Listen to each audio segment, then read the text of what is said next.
masih berlibur dan tentu waktu kalian masih banyak dan cukup banyak untuk beribadah, berdoa, bersaat teduh.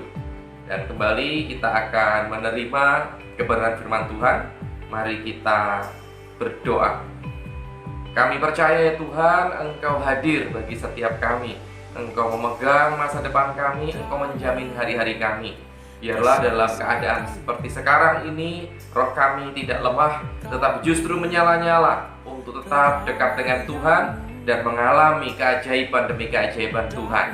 Pakailah kami Tuhan sesuai dengan kehendak-Mu, karena Engkau berjanji di akhir zaman akan bermunculan taruna-taruna muda yang akan Kau pakai penuh dengan kuasa dan urapan Tuhan. Di dalam nama Yesus, kami siap terima firman Tuhan. Haleluya. Amin. Baik, untuk sore ini kita akan mendengar kisah dari Yusuf dan kita akan belajar apa yang terjadi dan apa yang membuat hidup Yusuf begitu luar biasa, diberkati dan sukses berhasil.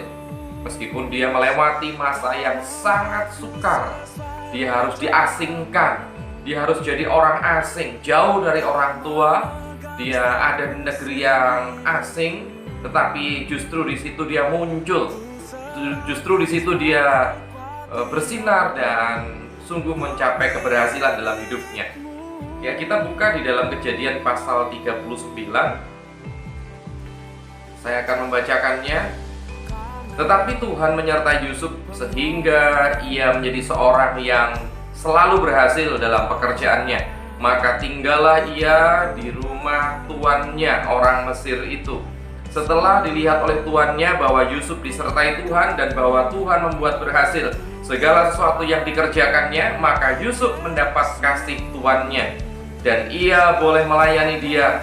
Kepada Yusuf diberikannya kuasa atas rumahnya dan segala miliknya diserahkannya pada kekuasaan Yusuf. Sejak ia memberikan kuasa dalam rumahnya dan atas segala miliknya kepada Yusuf, Tuhan memberkati rumah orang Mesir itu karena Yusuf, sehingga berkat Tuhan ada atas segala miliknya, baik yang di rumah maupun yang di ladang. Sampai di sini dulu ya. Kita ingin tahu, tentu semua ingin tahu apa yang menjadi resepnya keberhasilan Yusuf. Padahal dia dalam keadaan menderita, dalam keadaan dibuang, diasingkan. Tapi kenapa dia justru mengalami keberhasilan? Kalau kita baca tadi, karena Tuhan menyertai Yusuf. Memang itu kunci utamanya. Hidup yang disertai Tuhan itu adalah hidup yang lebih dari segala-galanya. Dan itu perlu untuk kita miliki. Hiduplah di dalam penyertaan Tuhan.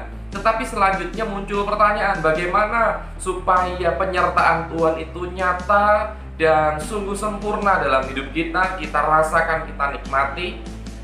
Dan kita lihat ayat yang ke-6 ini semakin jelas jawabannya kenapa penyertaan Tuhan itu nyata atas Yusuf.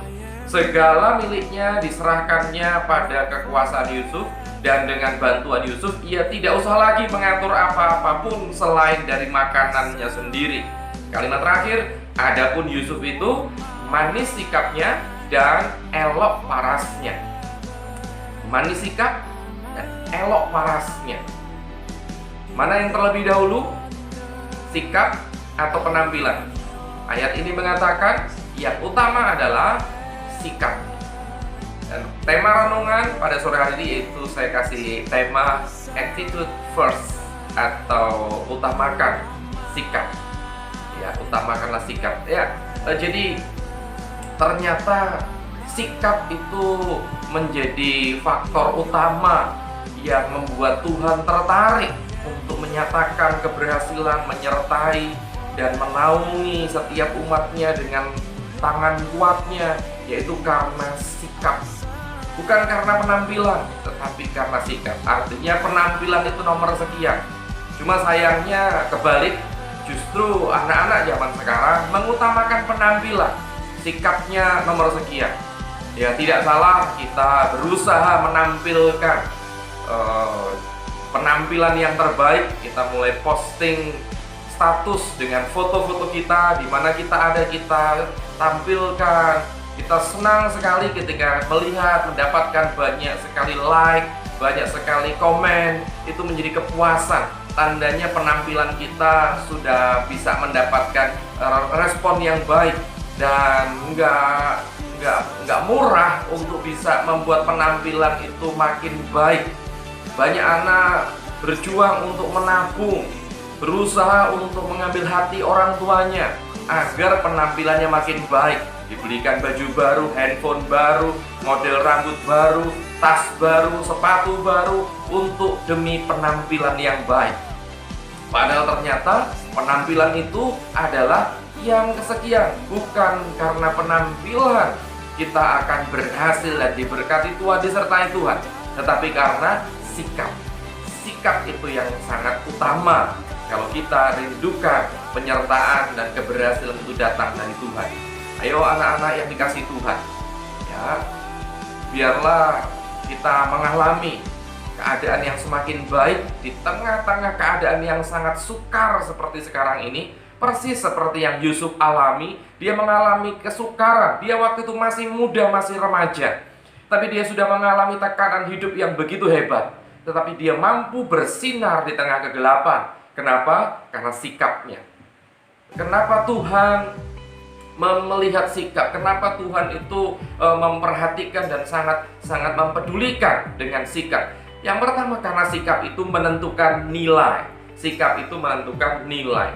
Karena kendali itu ada di tangan kita.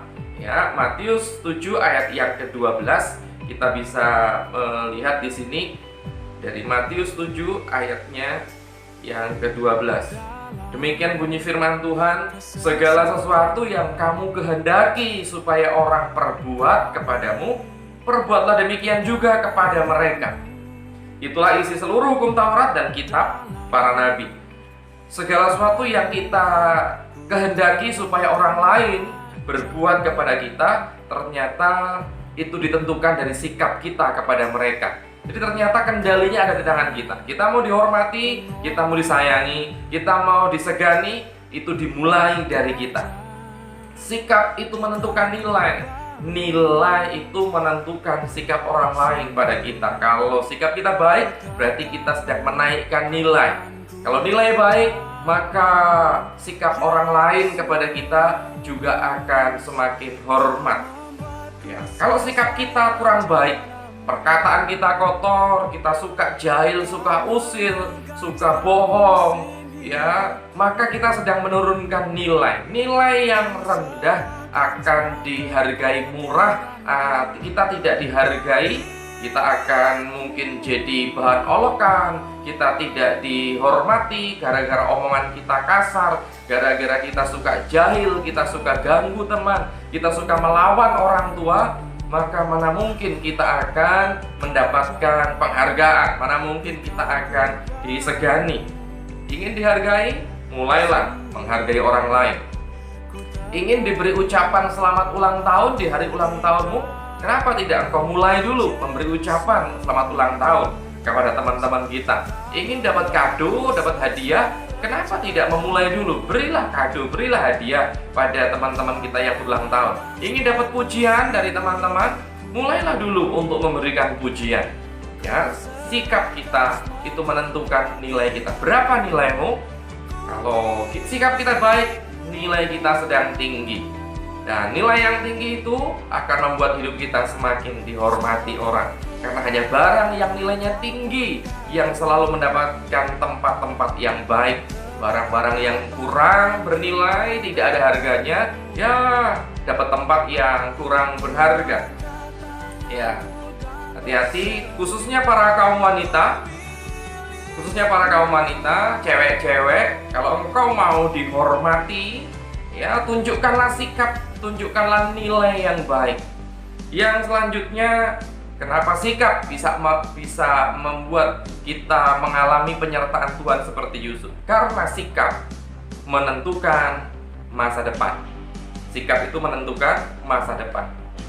Mungkin ada yang bertanya, loh, bukannya masa depan di tangan Tuhan? Iya, betul. Masa depan kita itu di tangan Tuhan. Tapi artinya hidup kita itu digenggam oleh Tuhan. Tapi kalau sikap kita mulai tidak baik, itu sama dengan kita ingin terlepas dari genggaman Tuhan. Kalau sikap kita tidak seperti yang Tuhan mau, seakan kita sedang berontak dan kita sedang berusaha untuk terlepas dari genggamannya Tuhan. Sehingga yang saya katakan tadi, sikap itu menentukan masa depan. Jadi sebetulnya bisa diperkirakan masa depan kita akan seperti apa. Kita akan jadi apa sih? Ya kita lihat dari sikap kita hari ini seperti apa. Karena sikap menentukan masa depan. Yosua 1 ayatnya yang ke-7, hanya kuatkan dan teguhkanlah hatimu dengan sungguh-sungguh. Bertindaklah hati-hati, bertindak hati-hati sesuai dengan seluruh hukum yang telah diperintahkan kepadamu oleh hamba Musa. Janganlah menyimpang ke kanan atau ke kiri, supaya engkau beruntung kemanapun engkau pergi. Bahkan Yusuf dibuang jauh dari rumah orang tuanya, tinggal di negeri asing, di luar negeri. Ya, dia sampai dibuang ke Mesir, tapi dia tetap beruntung, dia tetap berhasil. Kenapa? Karena dia jaga sikap, dia tidak menyimpang ke kanan ke kiri, dia tetap berada di jalan Tuhan. Sehingga keberuntungan selalu menyertai hidupnya Yusuf. Ya, jangan berpikir terbalik. Nantilah nunggu berhasil baru aku merubah sikapku. Salah. Justru sebaliknya, ketika kita merubah sikap, baru keberhasilan itu, keberuntungan itu datang. Jangan bilang nantilah aku akan bertobat kalau seandainya doaku dijawab Tuhan. Kebalik, sebetulnya kita bertobat dulu baru doa dijawab. Jadi jangan dibalik-balik. Dan yang ketiga, yang terakhir, sikap itu menentukan kehadiran Tuhan. Sikap itu menentukan kehadiran Tuhan. Di dalam 1 Samuel 16 ayatnya yang ke-14, tetapi roh Tuhan telah mundur daripada Saul, dan sekarang ia diganggu oleh roh jahat yang daripada Tuhan. Saul itu pemuda yang sangat luar biasa. Dia tinggi, tampan, gagah, dan pintar, dan yang utama dia takut Tuhan, sehingga dia layak dipilih menjadi raja pertama di Israel. Raja pertamanya adalah Saul. Tetapi sayangnya dia nggak bisa jaga sikap. Dia lepas kendali, dia tidak bisa menjaga sikapnya, sehingga Tuhan menarik rohnya dari hidupnya. Dia tidak lagi mengalami kehadiran Tuhan karena sikapnya. Perlu kalian ketahui, perlu anak-anak ketahui bahwa roh Allah itu tidak hinggap di sembarang tempat. Roh itu sifatnya menempati tubuh. Untuk bisa melakukan sebuah tindakan, roh harus menempati tubuh. Tapi bukan sembarang tubuh. Tubuh yang memiliki karakter Kristus, tubuh yang sikapnya baik, disitulah Tuhan hadir, disitulah roh Allah akan tercurah. Kesuksesan, keberhasilan itu bukan cuma ditentukan oleh kepintaran, bukan cuma ditentukan oleh pengalaman, apalagi bukan ditentukan oleh wajah tampan atau wajah cantik, tetapi sangat ditentukan oleh sikap. Kenapa? Karena sikap yang baik Tuhan hadir. Kalau kalian pernah melihat gambar lukisan yang sangat terkenal, Yesus mengetuk pintu, tolong perhatikan bahwa pintu itu tidak bergagang. Artinya apa? Pelukisnya bercerita, lukisan itu dibuat dengan arti, dengan makna. Pintu memang tidak bergagang, dan Yesus terus mengetuk. Artinya pintu itu hanya bisa dibuka dari dalam. Ya, Yesus hanya mengetuk. Apakah Yesus bisa masuk ke dalam atau tidak ditentukan dari siapa? Dari pemilik rumahnya. Apakah pintu rumahnya mau dibukakan atau tetap dibiarkan tertutup? Demikianlah sikap hidup kita. Bagaimana sikap kita terhadap Tuhan? Jika sikap kita baik, itu sama dengan kita sedang mempersilahkan Tuhan untuk hadir dan tinggal dalam hidup kita. Tapi ketika sikap kita kurang baik, nama Tuhan tidak dipermuliakan, justru dipermalukan, itu sebenarnya kita sedang menutup pintu ketika Yesus mengetuk pintu untuk masuk dalam hidup kita. Pertahankan sikap di masa yang sukar ini, tetap jaga sikap. Bersikaplah baik di hadapan setiap orang, khususnya di hadapan orang tua, orang yang lebih tua. Apa artinya kita tampan? Apa artinya kita pintar? Apa artinya prestasi yang bagus? Apa artinya barang-barang pakaian, sepatu, model rambut yang bagus? Tanpa sikap yang baik, semuanya sia-sia. Kita tidak mengalami keberhasilan seperti Yusuf. Tetap semangat, jaga sikap di hari-hari yang sukar ini, dan Tuhan pasti akan memberkatimu. Mari kita berdoa. Kami percaya Tuhan, Engkau mengasihi anak-anak-Mu, sehingga Engkau menyatakan hari ini pesan-Mu kepada mereka, dan biarlah mereka semakin hidup di dalam kasih Kristus, menjaga sikap, dan mengalami kebaikan-kebaikan Tuhan hari lepas hari. Jadilah sesuai kehendak-Mu Tuhan, diberkatilah mereka. Dalam nama Yesus, haleluya, amin.